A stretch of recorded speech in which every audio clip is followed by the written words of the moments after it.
The House of the Vampire by George Sylvester Viereck. Chapter 27. Reginald Clarke had hardly left the room when Ernest hastily rose from his seat.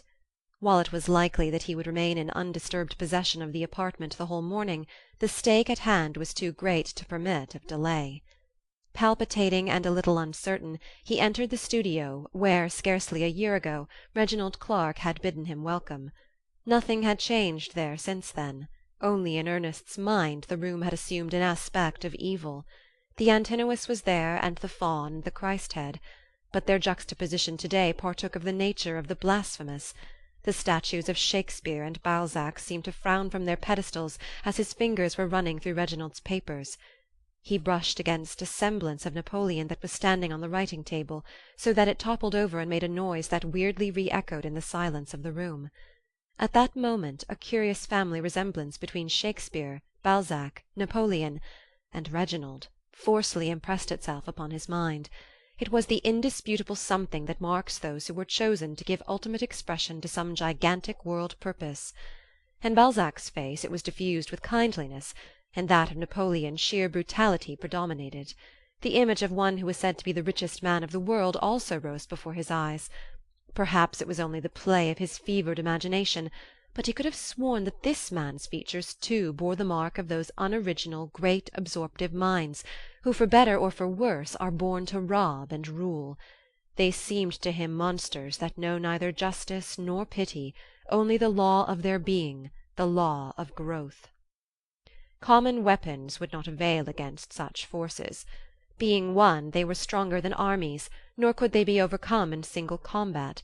Stealth, trickery, the outfit of the knave, were legitimate weapons in such a fight. In this case the end justified the means, even if the latter included burglary. After a brief and fruitless search of the desk, he attempted to force open a secret drawer, the presence of which he had one day accidentally discovered. He tried a number of keys to no account, and was thinking of giving up his researches for the day until he had procured a skeleton key, when at last the lock gave way. The drawer disclosed a large file of manuscript. Ernest paused for a moment to draw breath. The paper rustled under his nervous fingers. And there, at last, his eyes lit upon a bulky bundle that bore this legend: Leontina, a novel. It was true, then, all, his dream, Reginald's confession, and the house that had opened its doors so kindly to him was the house of a vampire. Finally curiosity overcame his burning indignation. He attempted to read. The letters seemed to dance before his eyes. His hands trembled. At last he succeeded. The words that had first rolled over like drunken soldiers now marched before his vision in orderly sequence. He was delighted, then stunned. This was indeed authentic literature, there could be no doubt about it, and it was his. He was still a poet, a great poet. He drew a deep breath. Sudden joy trembled in his heart. This story set down by a foreign hand had grown chapter by chapter in his brain. There were some slight changes, slight deviations from the original plan. A defter hand than his had retouched it here and there, but for all that it remained his very own. It did not belong to that thief. The blood welled to his cheek as he uttered the word that, applied to Reginald, seemed almost sacrilegious. He had nearly reached the last chapter when he heard steps in the hallway. Hurriedly he restored the manuscript to its place, closed the drawer, and left the room on tiptoe. It was Reginald, but he did not come alone. Someone was speaking to him. The voice seemed familiar. Ernest could not make out what it said. He listened intently, and was it possible? Jack? Surely he could not yet have come in response to his note. What mysterious power, what dim presentiment of his friend's plight had led him thither? But why did he linger so long in Reginald's room instead of hastening to greet him? Cautiously he drew near. This time he caught Jack's words. "It would be convenient and pleasant. Still someway I feel that it is not right for me, of all men, to take his place here." "That need not concern you," Reginald deliberately replied. "The dear boy expressed the desire to leave me within a fortnight. I think he will go to some private sanitarium. His nerves are frightfully overstrained."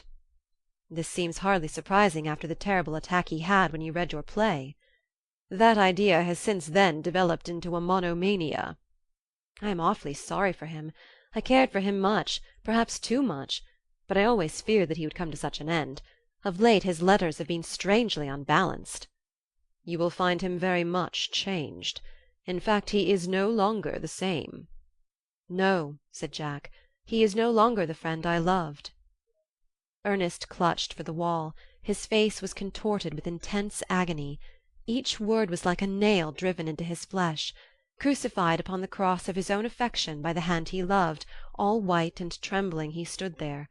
Tears rushed to his eyes, but he could not weep. Dry-eyed he reached his room and threw himself upon his bed. Thus he lay, uncomforted and alone. Chapter 28.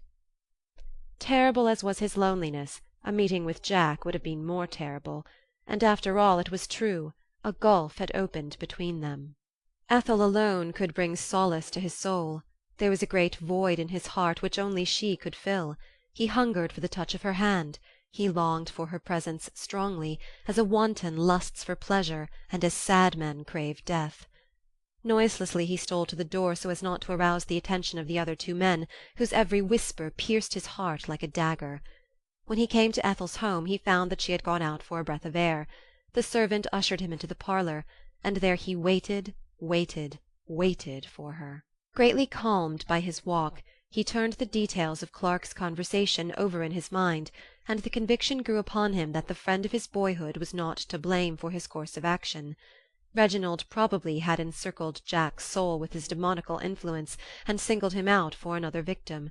That must never be. It was his turn to save now.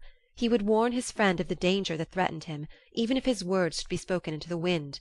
For Reginald, with an ingenuity almost satanic, had already suggested that the delusion of former days had developed into a monomania, and any attempt on his part to warn Jack would only seem to confirm this theory. In that case only one way was left open. He must plead with Reginald himself, confront at all risks that snatcher of souls.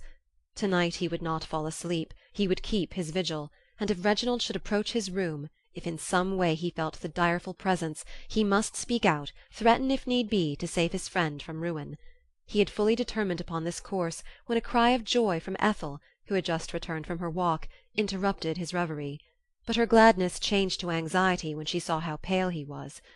Ernest recounted to her the happenings of the day, from the discovery of his novel in Reginald's desk to the conversation which he had accidentally overheard. He noticed that her features brightened as he drew near the end of his tale. "Was your novel finished?" she suddenly asked. "I think so." "Then you are out of danger. He will want nothing else of you. But you should have taken it with you." "I had only sufficient presence of mind to slip it back into the drawer. To-morrow I shall simply demand it."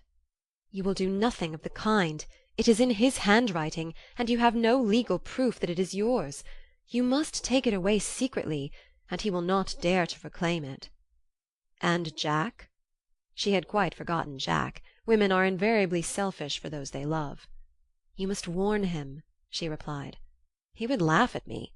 However, I must speak to Reginald." "It is of no avail to speak to him. At least you must not do so before you have obtained the manuscript. It would unnecessarily jeopardize our plans." "And after?" "After, perhaps, but you must not expose yourself to any danger."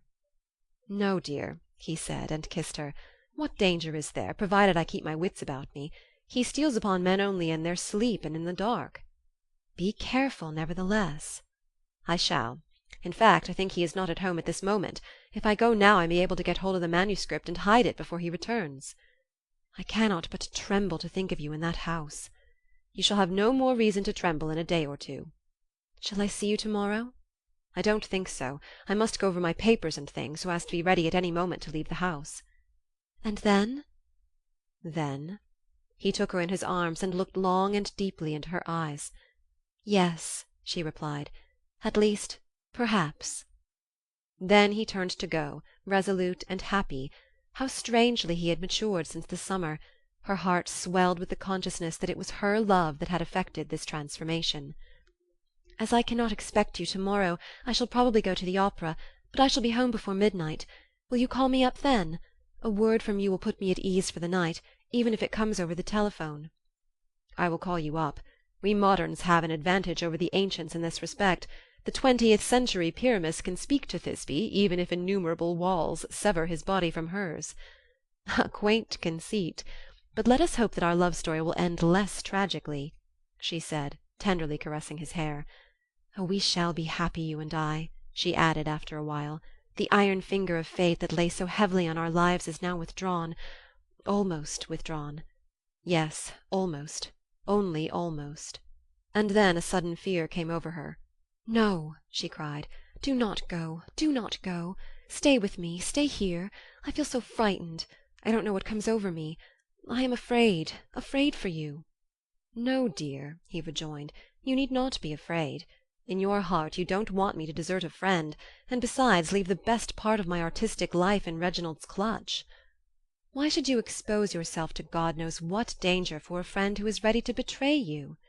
You forget friendship is a gift. If it exacts payment in any form, it is no longer either friendship or a gift. And you yourself have assured me that I have nothing to fear from Reginald. I have nothing to give to him." She rallied under his words, and had regained her self-possession when the door closed behind him. He walked a few blocks very briskly, then his pace slackened. Her words had unsettled him a little, and when he reached home he did not at once resume his exploration of Reginald's papers. He had hardly lit a cigarette when, at an unusually early hour, he heard Reginald's key in the lock. Quickly he turned the light out, and in the semi-darkness, lit up by an electric lantern below, barricaded the door as on the previous night. Then he went to bed without finding sleep. Supreme silence reigned over the house. Even the elevator had ceased to run. Ernest's brain was all ear. He heard Reginald walking up and down in the studio.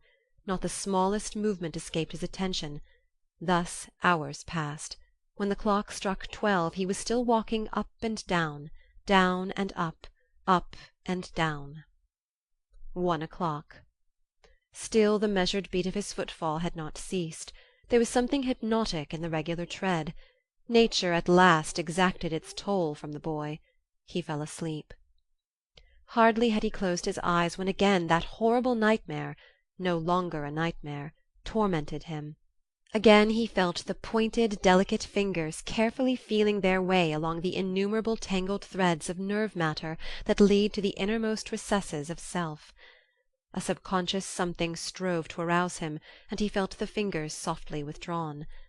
He could have sworn that he heard the scurrying of feet in the room. Bathed in perspiration, he made a leap for the electric light. But there was no sign of any human presence. The barricade at the door was undisturbed. But fear like a great wind filled the wings of his soul. Yet there was nothing to warrant his conviction that Reginald Clarke had been with him only a few moments ago, plying his horrible trade. The large mirror above the fireplace only showed him his own face, white, excited, the face of a madman. End of Section 14.